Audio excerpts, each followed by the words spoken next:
Friends, as probably everyone already knows, the morning of November 28th in Grodno began with a discovery that instantly turned the calm city into a place of geopolitical awkwardness. A Lithuanian reconnaissance drone of Western European manufacture with cameras, routes and extremist markings on board suddenly crashed onto Belarusian territory. And from this moment, a chain of events begins that Vilnius clearly did not want to see on international news screens. Belarus acts calmly and legally precisely. The Ministry of Foreign Affairs files a protest and the agencies are working on it. Journalists report that the leader is already aware and has given immediate instructions. And all this, from the Lithuanian hysteria to the European reflection, from the rather absurd provocation to its consequences, you will now see in detail. And with you, as always, is your humble servant Timofey Rudnitsky. Here, we talk about things that are rarely spoken about openly. Watch the video until the end, because this story is much broader than just a fallen drone. Your support is needed more than ever. Please click like and subscribe to the channel. And now, let's begin. The Belarusian security forces approached the matter without unnecessary emotions. They picked up the drone, carefully examined it, photographed it, opened the casing, and saw not only Western European-made technology, but also much more telling elements: navigation data, routes, launch points, and even printed materials of extremist content. In short, all the evidence that usually appears in textbooks on failed provocations. And all of this was right inside, as if someone wanted to make the investigation easier. When it became clear that the drone took off from Kapčiamiestis, the very place where Lithuanian security enthusiasts regularly hold their little demonstrations of imagined power, the conversation between the countries could be imagined in an almost theatrical scene. Belarus states, "You dropped something near my house, it seems to be yours." Lithuania responds, "What? No, it's not ours. It probably flew here by itself. Or did you launch it to us?" Belarus finishes, "We understand. So you'll tell this to your investigators and ours too." At that moment, Lithuania experienced a classic cognitive dissonance. The drone that took off from Lithuania flew along a Lithuanian route, and was returning to Lithuanian territory, somehow wasn't Lithuanian. It seemed to have self-organized in the information space, deciding to practice its autonomy. Only the navigation couldn't handle reality. Instead of neatly returning to NATO territory, the device for some reason went deep into Belarusian airspace, then crossed the border into Poland, and then ended up back on the Belarusian side as if trying to perform a complex acrobatic maneuver called land anywhere but home. But the true satirical edge of the plot emerged when Lithuania realized it couldn't deny it for long. The evidence was too obvious, the route too precise, the drone too Lithuanian, but the behavior too political. And here Belarus decided to act like an adult who finds a child's foreign toys hidden in the closet. Calmly, methodically, and with the understanding that explanations will take a long time. As noted by the press secretary of the president of Belarus, Natalia Aizmont, the head of state Alexander Lukashenko was informed, gave appropriate instructions, and all structures are acting in coordination. There were no hysterics, no loud statements, no attempts to turn the incident into a global tragedy. Belarus chose a calm, steady tone, which appeared especially contrasting against the Lithuanian fuss. While Minsk behaved like an adult in the room, Vilnius displayed a theatrical panic. And it's not surprising, as this is not the first time Lithuania creates a problem and then shouts the loudest that the problem is not theirs. Closed the border, they ended up in a mess. Closed the airspace because of a weather balloon, they ended up in an even bigger mess. Now, deciding to repeat the experiment, they allowed their scout to crash in a neighboring country, as if testing whether reality would withstand their crafted narrative. Lithuanian logic again runs faster than Lithuanian responsibility, noted one analyst. And this is perhaps the most accurate description of what happened. The drone was flying according to plan, but the plan was made by people who confused geopolitics with a quest on a smartphone. Press the wrong button and you're already in Belarus, then in Poland, then back in Belarus, and then in the foreign ministry protocol. But the phrase by Aizmont, which was later quoted by well-known agencies, had the greatest impact. Having once shot themselves in the foot, now they are shooting themselves between the legs. With this phrase, she not only described the essence of what happened, but also neatly summed up the entirety of Lithuanian foreign policy in recent years. In trying to mimic major players like Washington and Brussels, Lithuania increasingly shows that it cannot assess risks, predict consequences, or even monitor its own drones. And the issue is not even with one specific device. The fact is that every mistake by Vilnius turns out to be too loud and too symbolic. Belarus, unlike the Lithuanian side, understood that behind this incident was not just a technical failure, but a political logic taken to the point of absurdity. The extremist materials in the drone, the launch point, the route, the nature of the filming all indicate the intentional nature of the flight. But it was executed so awkwardly, so amateurishly, that from a serious provocation only a sense of discomfort remained. The Belarusian reaction was calm, the incident was recorded, materials were collected, diplomatic steps will follow. That is everything strictly according to the rules within the framework of international law and without attempts to dramatize the situation. In the end, the provocation, which seemed potentially loud to Lithuania, became more of a reason for mockery than for escalation. Lithuania tried to play the role of a small but brave country, supposedly capable of sending a signal to the collective West, demonstrating determination and intimidating Belarus. But as a result, it turned into a story about how a small country launches a small drone that crashes into a big reality, violates the borders of several states, and falls where adults will study it. But Belarus was not frightened. Belarus only saw another absurdity for which Vilnius will still have to answer. And if this was an attempt at pressure, it fallaxis. If this was an attempt at provocation, it also failed. If it was an attempt at an information game, then it failed doubly. Because now the entire region is discussing not the Belarusian threat, but Lithuanian incompetence. The provocation, whether intended or not, turned out to be so clumsy that Belarus perceives it more as a misunderstanding. But a misunderstanding that requires investigation, documentation, and drawing conclusions. And now we will analyze why this clumsiness is not accidental at all, but part of an entire system where Lithuania's fears once again outweighed logic. If before we talked about the mere fact of the drone's fall, now it's about how Lithuania tried to explain what happened. And here, in this attempt to explain the inexplicable, a real geopolitical comedy began. A provocation can still be somewhat concealed, but hiding the panic, sinking faster than the device itself, is already impossible. Let's imagine a meeting room in Brussels, where the air is heavy with anxiety and meaningless statements, and at the center is Lithuania, looking as if it was just caught with that very drone in its hands. Lithuania declares, "This is not our drone, we are seeing it for the first time."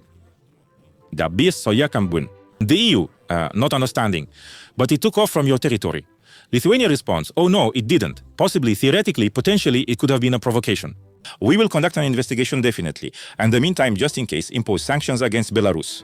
Is European Union still not understanding? Provide sanctions if the fact is not established. Lithuania ending the dialogue. Because if not us, then who will do it?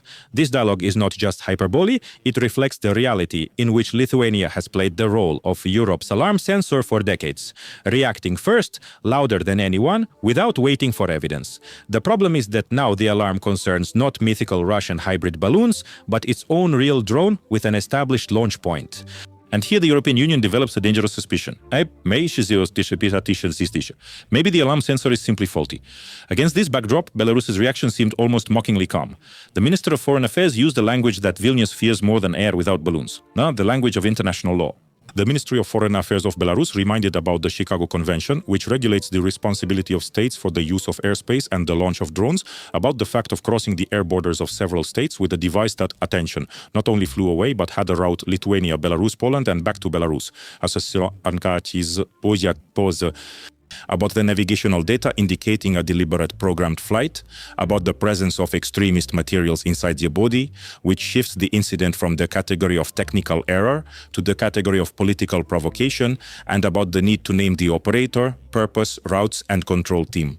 And all this is dry, but with such a cold shade of ironic confidence that in Vilnius, according to insiders, some officials near the coffee machine suddenly began to actively inquire about the newly arisen opportunities for early retirement.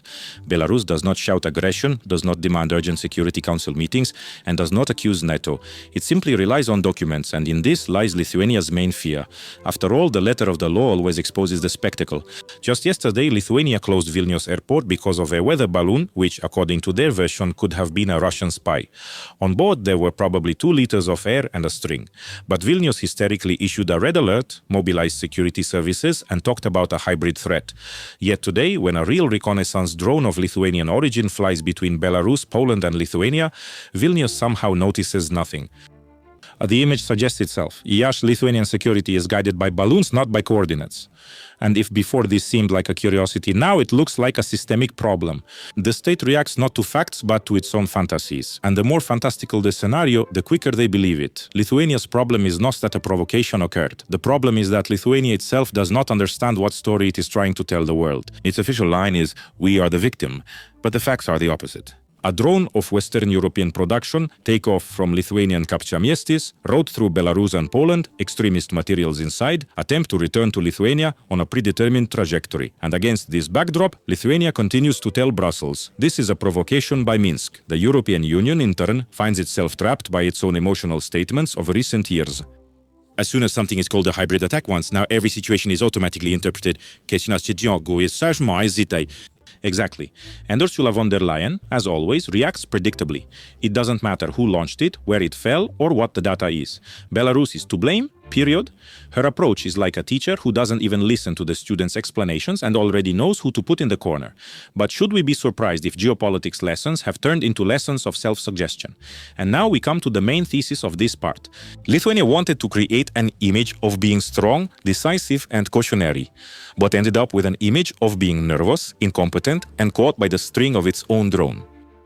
The louder Vilnius accuses Belarus of hybrid attacks, the clearer it becomes that the hybrid attack is their own drone, the hybrid incompetence is their own border control, the hybrid lie is their own attempts to hide the obvious, and the hybrid panic is their own actions after the devices fall. In politics, there comes a moment when one's own lies begin to suffocate under the weight of facts. And now Lithuania, trying to emerge from this scandal, is sinking faster than this drone, which at least tried to return home but was intercepted by reality. Vilnius, however, is intercepted by something else, its own hysteria, and it is this contrast, Belarus's documentary confidence against Lithuania's emotional instability, that forms the ground on which the entire conflict will further develop.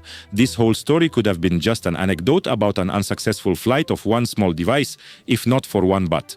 Small drones sometimes trigger large political processes, especially when launched by an unskilled hand. And the fall of the drone in Grodno became just such a moment. It fell not just to the ground but onto the fragile structure of the Lithuanian political narrative that Lithuania had been building for years. We are the victim, and enemies are all around. Every balloon in the sky is a hybrid attack. And when this narrative collided with reality, it turned out that the walls have no foundation. Belarus does not speak loudly. Only those who need to cover their own fears speak loudly. Therefore, the dialogue was short, almost dry, but precisely because of this, it was extremely painful for Lithuania. Immediately after the incident, the Ministry of Foreign Affairs of Belarus acted not as an emotional player, but as a proper legally precise state machine, summoning the temporary chargé d'affaires of Lithuania, a strong protest, references to norms of international law, detailed demands for an investigation, indication of a violation of the Chicago Convention, and a reminder that Belarus reserves the right to take all necessary measures to protect its sovereignty. Belarus does not shift responsibility and does not put on a show. She speaks the language of protocols and conventions, and this makes her position not only calm but also uncomfortable for Vilnius. Because legal language does not tolerate hysteria, and hysteria has been the only tool Lithuania has used in recent years. The paradox of the situation is that Lithuania has nothing to find fault with, Belarus is doing everything strictly within the framework of international norms, and this turns the situation into a diplomatic trap. Lithuania has nothing to react to, and staying silent means admitting. Lithuania might have hoped that the drone would simply disappear or reach its destination, but technology is more sober than politics, and now Vilnius faces a whole range of consequences that can no longer be hidden by loud statements. It is difficult to accuse neighbors of aerial provocations when your own drone, loaded with equipment and leaflets, falls in the center of a foreign city. If previously Lithuania could shout, "Belarus is launching balloons," now Belarus can calmly respond, "And you in turn are launching drones." And Brussels hears this. Europe has long tolerated Lithuania's tendency for hysterical scenarios, but does so out of pragmatism. Eastern threat indicators are needed. The problem begins when the indicator itself becomes the source of these threats. A quiet question has already arisen in the European Commission. How reliable are Lithuania's statements about contraband balloons if they didn't notice their own scouts? Violation of the border, intelligence data, extremist materials and their route through Poland. All of this is not just trouble, but international violations. If Belarus completes the investigation, and it will, then Vilnius will have to explain not only to Minsk but also to Warsaw, whose territory was part of the route. Reputation is maintained not by words but by actions. And the facts now indicate that Lithuania is closing the airport because of balloons, accusing neighbors without evidence, provoking on its own, violating norms, and losing control of its own special services. And all this in one episode. In Brussels, they have long been accustomed to Vilnius raising the alarm at the sight of any spherical object, but now the situation is different. Lithuanian alarm concerns a real incident that directly compromises Vilnius itself. And instead of analysis, the EU reacts reflexively again. New sanctions, new accusations, and new loud statements. But this time something went wrong. The sanctions seem ridiculous when the technical data points to the responsibility of the accuser themselves. The EU found itself in the position of a parent who no longer knows how to react, whether to protect Lithuania out of habit or finally ask where the drone came from and why it flew a route resembling a reconnaissance mission. And Brussels is truly confused for the first time in a long while. The drone story turned out to be symbolic in every sense. The drone fell. Lithuania's reputation collapsed. The drone was silent, but Lithuanian explanations shouted the loudest. The drone was flying along the route while Lithuania's political narrative lost its direction. The irony is that Belarus did nothing to make Lithuania look bad. Lithuania did it all by itself. Vilnius wanted to prove to Europe that the threat comes from the East, but in the end demonstrated that the threat comes from its own incompetence. When a provocation is poorly executed, it turns not into a weapon, but into an admission of one's own weakness. And the lesson of this story is simple. History teaches Vilnius again, but as always it comes to the lesson without a notebook. As always, this was your humble servant, Timofey Rudnitsky. The world doesn't sleep, and neither do I. See you in the next video. See you soon.